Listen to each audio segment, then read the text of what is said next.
আল্লাহর কসম দিয়ে বলছি, যে ছিল তাকে আমি বলছি যে আপনার রুগীকে এখন নিয়ে লাভ হবে না, নাই ওনাকে বলছে। এবং ওভার ফোনে উনি বলছেন, আরো কারোর সাথে কথা বলে তখন উনি বলছেন আপনার সব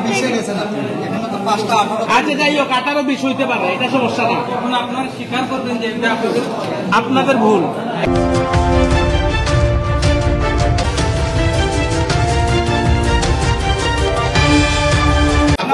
এক নম্বর পয়েন্ট হচ্ছে আপনাদের হসপিটালে চিকিৎসা দিতেছেন, অ্যাম্বুলেন্স কেন থাকবে না? অ্যাম্বুলেন্স থাকা সত্ত্বেও ড্রাইভার নাই, এটা কোনো কথা? আপনাদের কেন এইখানে সিকিউরিটি কেন এই কাগজপত্রগুলা নিয়ে গেল? আপনারা রুগী আসবে, তারপর ডক্টর দাওয়াত দিয়ে নিয়ে আসবেন, এর আগে রুগীর অবস্থা কি সেটা আপনাদের বিবেচ্য বিষয় না। আপনারা হসপিটাল রাখছেন, হসপিটালে অবশ্যই আপনাদের ডাক্তার থাকবে।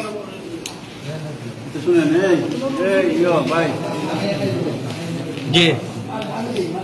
এখন কাগজপত্র হাতে নেন। ম্যাডামে আমরা কইছিল না, তারা লুকাই আধা ঘন্টা চিল্লাইছে আমি বলে তোমরা পারতো না, তোমরা আমরা পার করে দেবো, আমরা কাগজপত্র দিয়ে দেবো, তা দিচ্ছেন না। আপনি বলেন আপনি মিশন মাতবা না, আপনার যে আমি চিন্তা দিলে করছি না, আপনারা লুকাই আসেন মিশন মাতবেন না।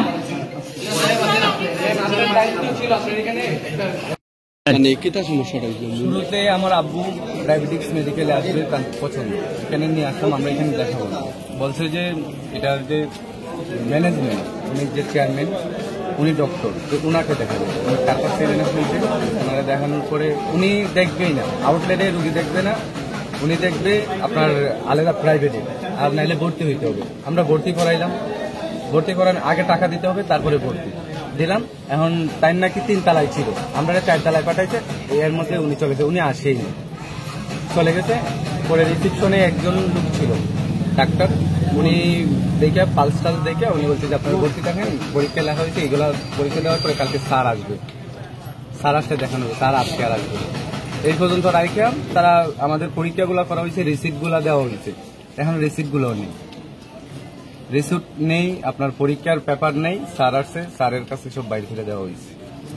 আমি তাদের কাছে চাইলাম অ্যাম্বুলেন্স, একটা অ্যাম্বুলেন্সও দেয় নাই। 10 মিনিট আগে জিজ্ঞেস করলাম সমস্যা কি, রিপোর্টগুলো দেখে উনি বলতেছে কোনো সমস্যা নাই, উনির ইয়াতে সমস্যা, সুগারের সমস্যা, বিপির সমস্যা, ঠিক হয়ে যাবে থাকুক। আমি এখান থেকে মানে চুয়াট্টা গেলাম, যাওয়ার পরে উনি ফোন দিয়েছে আমার বোনজামাই, অবস্থা খুবই খারাপ, আসো। ওনার কাছে একটা লোক নাই এখানে রিসিপশনে, আমি আবার আমার বাড়ির তারারে নিয়ে আসলাম, তারা নেই, একটাই অ্যাম্বুলেন্স দেন। আমি অনেক রিকোয়েস্ট করলাম ওনার কাছে, এখানে যে থাকে রিসিপশন, উনি বললাম যে ভাই আমার একটা অ্যাম্বুলেন্স যেমনিই দেন আপনি। উনি আমার অ্যাম্বুলেন্স দিতে বাধ্য না, তাহলে ড্রাইভার নাই, এক্সপায়ার টাইমকে আপনার অ্যাম্বুলেন্স যেখান থেকে নেওয়া হয়, একটা কল সেন্টার তো থাকে, ইমার্জেন্সি কল সেন্টার থাকবে, এটাও নেই। এটার ম্যানেজমেন্ট যে উনি যেহেতু এটার চেয়ারম্যান, উনি আসবেন, লোক যেহেতু মারা গেছে, উনি আসার দরকার না, এত বড় একটা বাংচুর হইতেছে, উনিও এখন পর্যন্ত আসেনি। পরে আমি 349-এ কল দিয়া প্রশাসনের ব্যবস্থা করছি, 349-এ কল দিয়া অ্যাম্বুলেন্স আরো 1.5 ঘন্টা পরে আসে।